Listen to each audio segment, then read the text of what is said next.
अगर सीए लागू हो जाता है तो इससे भारतीय जनता पार्टी को क्या फायदा मिलने वाला है? क्या वोट बैंक में उछाल देखने को मिल सकता है या फिर इससे बीजेपी का चुनावी समीकरण पूरी तरीके से बदल सकता है?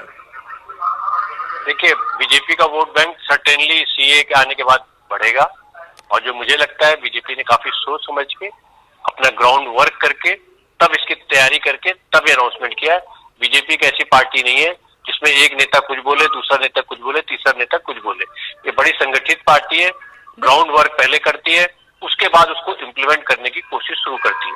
तो इसमें सर्टेनली कैलकुलेशन होगी और मुझे प्राइमा फेसी लगता है इससे वोट बैंक में भी इजाफा होगा और बीजेपी को एक नया जो संबल होता है वो भी मिलेगा और आने वाले इलेक्शन में जो इसके कार्यकर्ता हैं वो भी आगे बढ़ के कह सकेंगे कि हमने ये कहा था, हमने करा। तो एक जो मॉरल सपोर्ट होती है वो भी बीजेपी को मिलेगी और मॉरल सपोर्ट कहीं ना कहीं जाकर के वोट में भी कन्वर्ट होती है।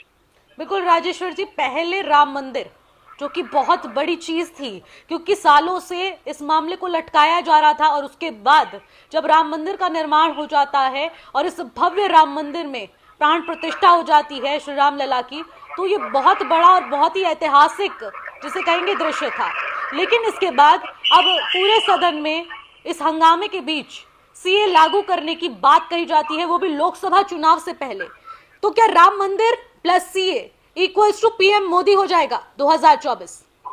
नहीं, वो इक्वल तो पीएम मोदी तो होगा, उसमें अभी तो मुझे लगता है कि अभी कुछ और भी चीजें आएंगी।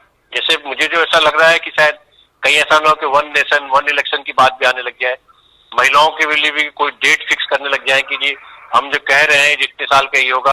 अभी आपके जो डिलिमिटेशन का स्टार्ट होना है कायदे से 2026 में बढ़ना है, उसमें भी ऐसे कुछ अमेंडमेंट प्रपोज किए जा सकते हैं कि ये अमेंडमेंट इस टाइप से होंगे। मतलब कुछ ना कुछ पब्लिक एट ए लार्ज जिससे बीजेपी के में इन्वॉल्व हो वो ऐसी चीजें करी जाएंगी और मुझे जहां तक मेरी समझ है उसकी पूरी तैयारियां हैं और उसको करेंगे। और ये जो कहना बार बार कि हमें उसका पॉलिटिकल एडवांटेज नहीं लेना चाहिए, पॉलिटिकल मेरा बड़ा क्लियर कट मानना है कि राजनीतिक पार्टी जो काम करे अगर उसका पॉलिटिकल एडवांटेज नहीं ले पाए तो राजनीतिक पार्टी किसी काम की नहीं है। अगर राजनीतिक काम करना भी आप बताते हैं मैनिफेस्टो में कि हम भी राजनीतिक काम करेंगे, इसका राजनीतिक फायदा और उन्हीं मैनिफेस्टो के बलबूते पर आप सरकार में आते हैं और सत्ता में आते हैं, ये हमेशा ध्यान रखने की जरूरत है। बिल्कुल राजेश्वर जी, आपने बहुत ही कट टू कट आंसर दिया है और इससे पूरी चीजें स्पष्ट हो गई हैं।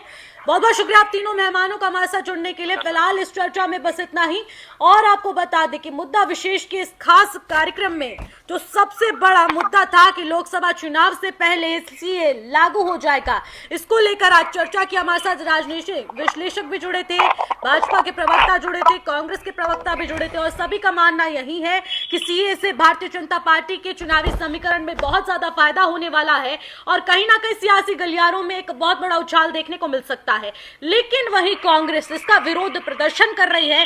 कांग्रेस का यही कहना है कि इसमें कहीं ना कहीं मुस्लिम समुदाय को अलग करा जा रहा है, तो इसको लेकर बवाल तो अभी लंबा चलने वाला है। लेकिन 2024 को लेकर बीजेपी ने जो टारगेट सेट किया है वो किस हद तक सही साबित होगा ये अपने आप में देखने वाली बात होगी, क्योंकि राम मंदिर जो कि एक बहुत बड़ा मुद्दा था जिससे कि सियासी समीकरण में बहुत बड़ा बदलाव देखने को मिला था, उसके बाद अब सीए लागू होने की बात कही जा रही है, वो भी इस टाइम पर जब लोकसभा चुनाव कुछ ही दूरी पर है। और ऐसे में अब क्या भारतीय जनता पार्टी को बहुत बड़ा वोट बैंक मिलने वाला है या फिर अब चुनावी समीकरण में फिर से कोई उछाल देखने को मिलेगा? फिलहाल मुद्दा विशेष में बस मेरे साथ इतना ही। आप देखते रहिए एफएम न्यूज। नमस्कार।